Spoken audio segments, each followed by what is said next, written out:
Hey everyone, Nas here. Welcome back. I hope you're all doing well. October's officially come to an end, and I hope you all had a safe and fun Halloween. I've been a little under the weather, so I've been spending my time recovering and researching. And I've gotta say, some of these are the creepiest cases I've ever researched, and have kept me up through the night thinking about them. Hopefully this video will reach the right eyes and ears to possibly get more information. Today, I'm going to be going over more missing person cases that remain unsolved. Episode 2. And without further ado, let's get into the video.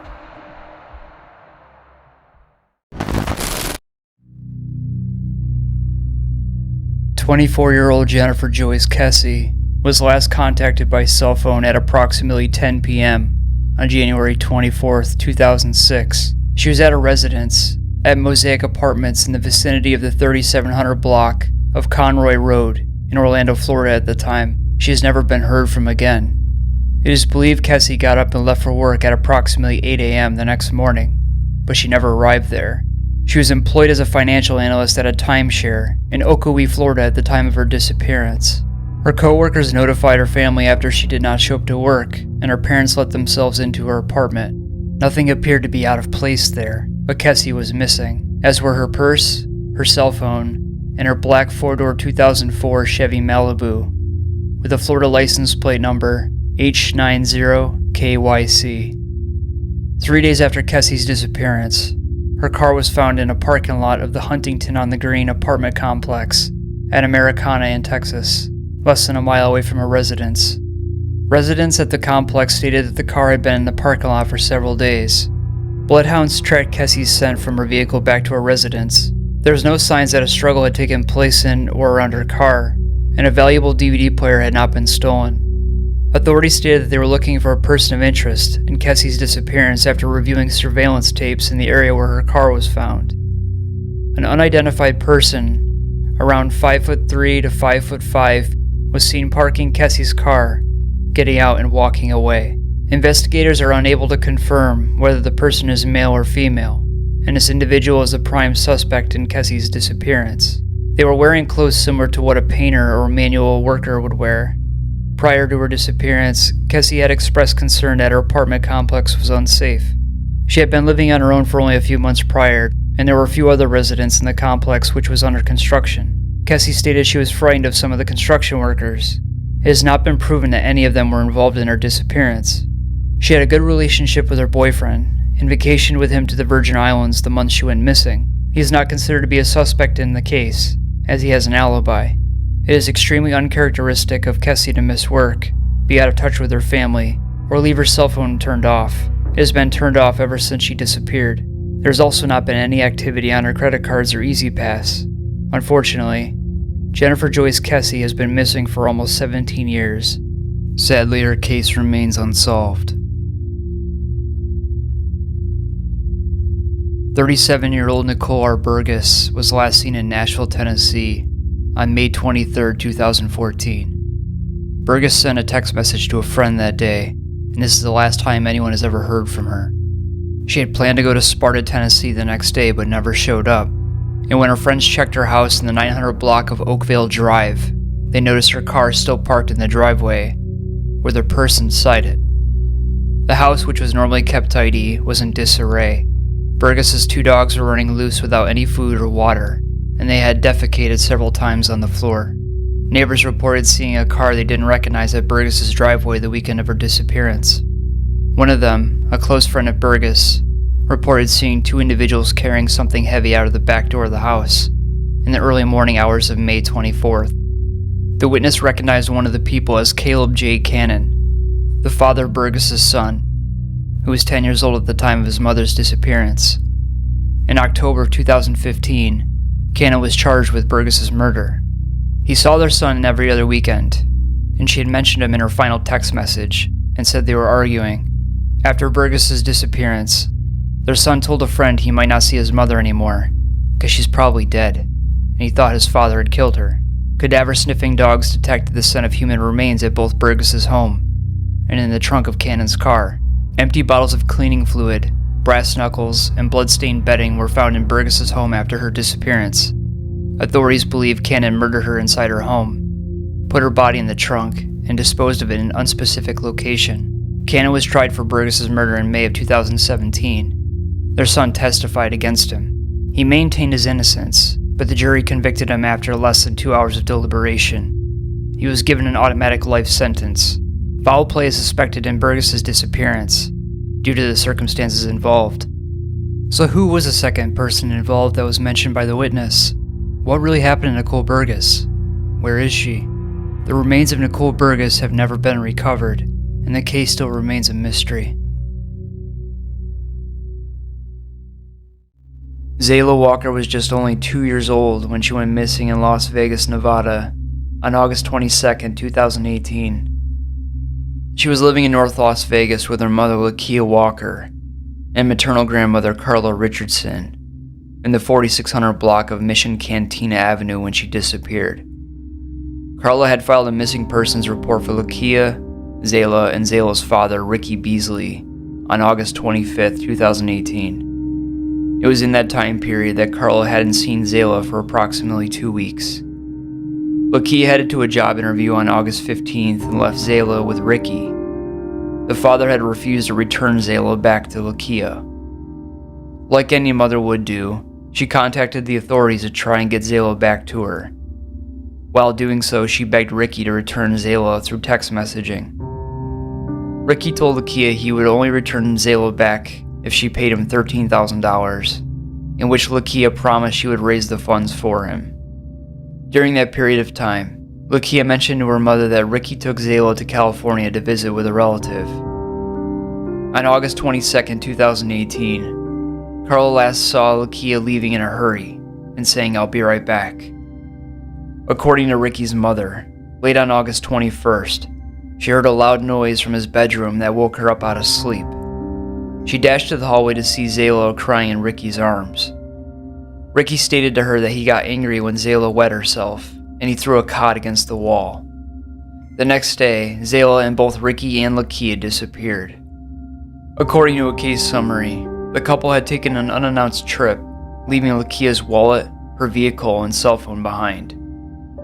During the said trip, they traveled throughout California and then headed east through New Mexico, Texas, Illinois, West Virginia, and Tennessee.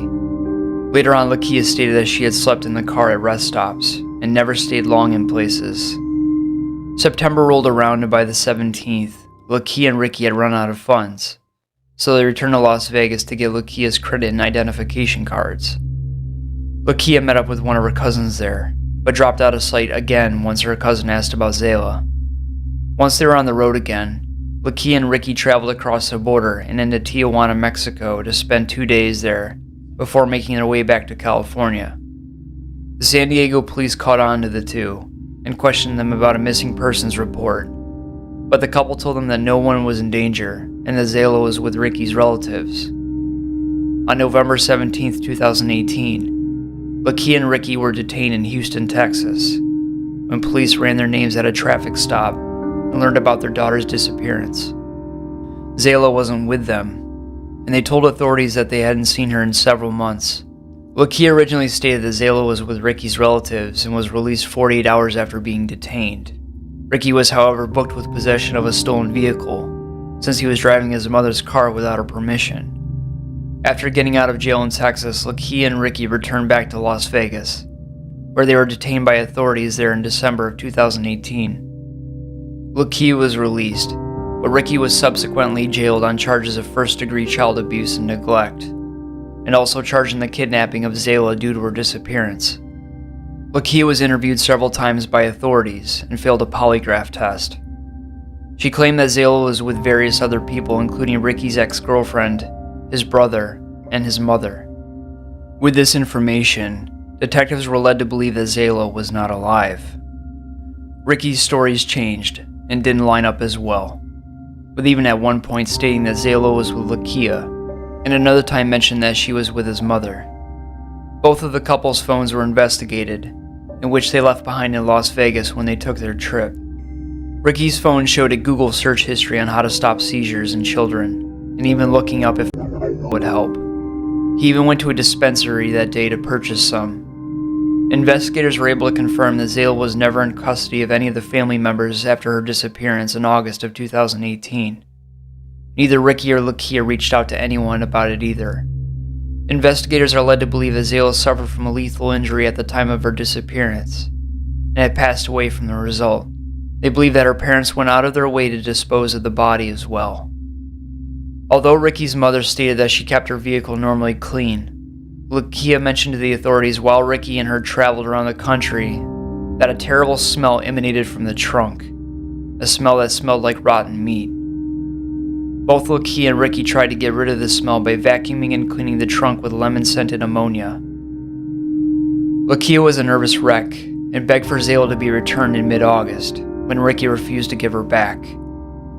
After August 23rd, she suddenly stopped showing any care or concern for her daughter's whereabouts or well-being. She never tried to call or text Zayla on her 3rd birthday, nor sent a card or a present either. In March of 2019, Ricky, who was still incarcerated from other charges, was charged with murder and disappearance of Zayla, and Lakia was arrested with the same charges. After being arrested, Lakia asked the police, "So you're telling me that you found Zayla?" Zayla's body has yet to be discovered, and her whereabouts or any evidence leading up to her disappearance has yet to be solved.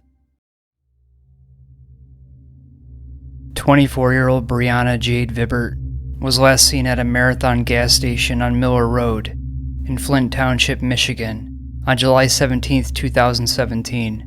She often went there to charge her phone or use the bathroom. Surveillance video from the gas station shows Vibbert appearing anxious, even panicked, and she had blood on the inside of her right forearm. According to Vibbert's boyfriend, just before she went to the gas station the night before her disappearance, they had gotten into an argument. He said the argument began because Vibbert's 4 children weren't able to visit her house because there was no running water there. Vibbert's boyfriend stated she was screaming, throwing things, and cut her arm with a knife before she left the house that night. At 1 a.m., at the Marathon gas station, she got into a red Pontiac Aztek driven by a man. After her disappearance, the man contacted police and cooperated with the investigation. He has not been named as a suspect in her case. He said she asked him for a ride to a restaurant, and she visited a local adult entertainment club where she had previously worked. Employees at the club said Vibbert was in pretty bad shape when she arrived, and she left with the same man who'd given her a ride at the gas station earlier. She was sighted at a mobile gas station at 2:45 a.m. Surveillance footage there showed her stumbling inside the building, holding on to shelves to stay upright. Afterwards, she was filmed walking into the parking lot. The man she'd gotten rides from was traveling in the opposite direction. She left her phone behind in the red Aztek and has never been heard from again. Days later, police found her bag in a ditch near her home. The man in the red Aztek had her phone for 6 days before he charged it and turned it on, which led to his discovery by police. Vibbert left behind 4 children. She had gotten divorced shortly before her disappearance and had a rocky relationship with both her ex-husband and her new boyfriend. According to her mother, Vibbert's new boyfriend physically abused her, and when her friends offered to help, he threatened them. Although Vibbert's mother stated she didn't maintain regular contact with her family, she also stated there were times when Vibbert would refuse to answer her phone for weeks. Vibbert's early childhood was traumatic. She was adopted by a Binghamton, New York family at the age of 3, but the first adoption failed, and she was placed with another family who moved to Michigan with her. Investigators are not sure whether she is voluntarily missing, and her case remains unsolved. 25-year-old Samantha Sperry was last seen in Graves County, Kentucky, on March 28, 2018. She and her boyfriend, Renly Hendrickson, got into a verbal altercation in the 4200 block of Tim Road. Hendrickson decided to take Sperry's car back to her home to spend the night, and Sperry left with his father, Dusty Holder, on a 4-wheeler. Holder later said he and Sperry got lost after the 4-wheeler got stuck in the mud and then ran out of gas, so they spent the night in the woods and began walking out the next morning. According to Holder, the two of them came out of the woods at the Kaler Bottoms, by the bridge near Highway 131 and Highway 849. They were cold, wet, and tired. He suggested they walk to the Kaler Mart to warm up and get something to eat, but Sperry told him she was going to her cousin's house nearby. They parted ways. Holder went to the Kaler Mart, and she was last seen walking toward Highway 849. She never showed up for her 9 p.m. shift at work, and has never been heard from again. That evening, after Holder told Hendrickson what happened, Hendrickson called his mother and told her he had taken pills and was going into the woods to die. The next morning, police launched a search for both him and Sperry. Her car was found abandoned at the intersection of Highway 131 and Dooms Chapel Road, south of Simpsonia, Kentucky. Authorities found Holder's four-wheeler during a ground search. There was only one set of footprints around it, and one set of footprints leading out of the woods. Investigators also found 2 cell phones, both of which belonged to Holder, in the ashes of a small fire. They stated the evidence at the scene didn't match Holder's story, and there was no sign that Sperry was even in the vicinity. Hendrickson resurfaced on April 1st, when he went to Holder's house, dehydrated and hypothermic, and asked for assistance. He was taken to the hospital for treatment. In his account to police, he stated he had taken items belonging to Sperry and to himself into the woods, and had lost them. These items were never recovered. Both Holder and Hendrickson were questioned multiple times about Sperry's disappearance, and both men passed polygraph tests about it. Sperry's sister doesn't believe she got lost in the woods prior to her disappearance, as she had lived in the area her whole life and was very familiar with the woods. Police later found blood in Sperry's home and in her vehicle, and it was sent to a lab for analysis. She was separated from her husband at the time of her disappearance, and they shared joint custody of their children. Her family fears Sperry became a victim of foul play, but the circumstances of her disappearance are unclear. Her case remains unsolved to this day. 20-year-old Heather Rochelle Elvis was last seen in Myrtle Beach, South Carolina, at 2 a.m. on December 18, 2013. She went on a first date on the evening of December 17th, and her date dropped her off at her house in the 500 block of White River Drive, just off of River Oaks Drive. Elvis called her female roommate, who was visiting relatives out of state, at 3 a.m. to tell her how the date went.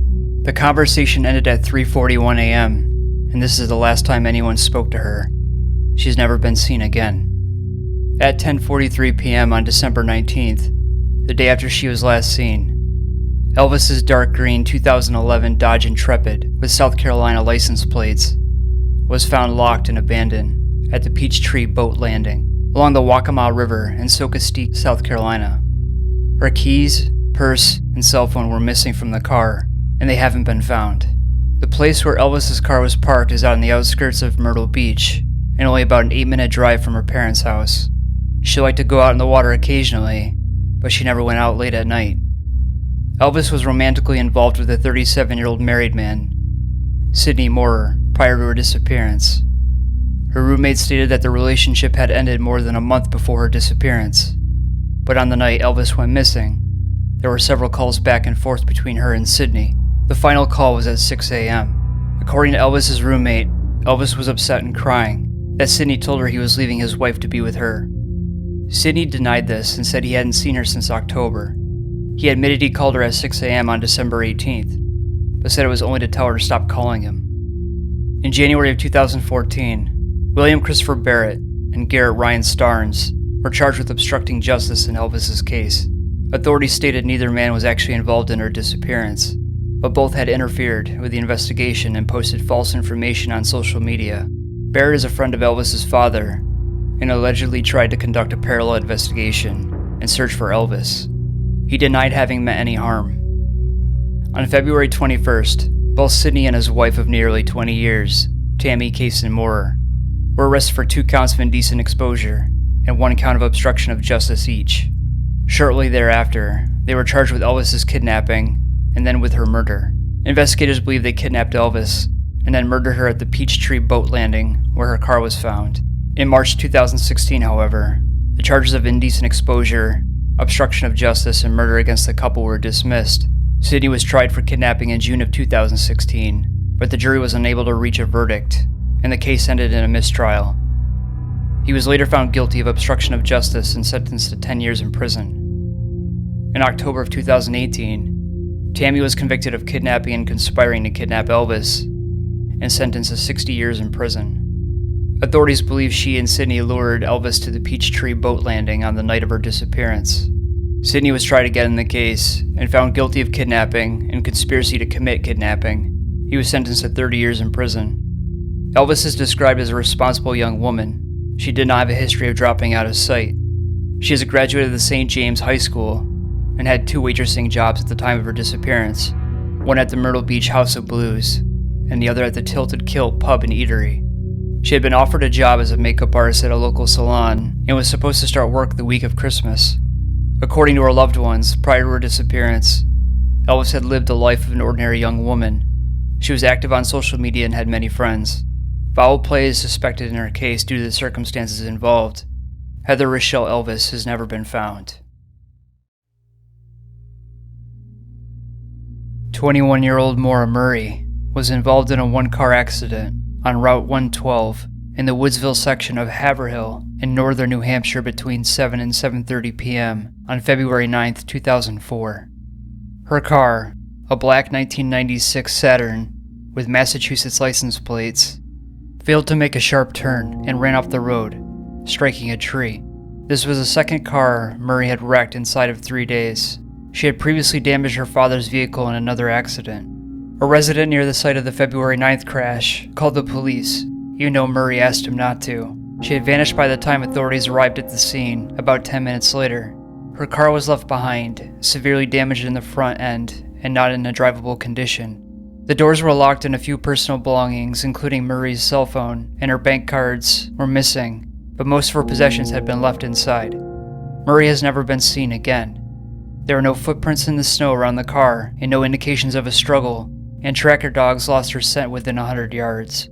Police believe she got a ride from the scene of the accident to parts unknown. The witness to the accident says she did not appear to be injured, but she may have been intoxicated. Murray resided in Hanson, Massachusetts, and was a student of the University of Massachusetts at Amherst at the time she disappeared. She was a nursing major and a Dean's List student, and was employed by a local art gallery in addition to having a job on campus.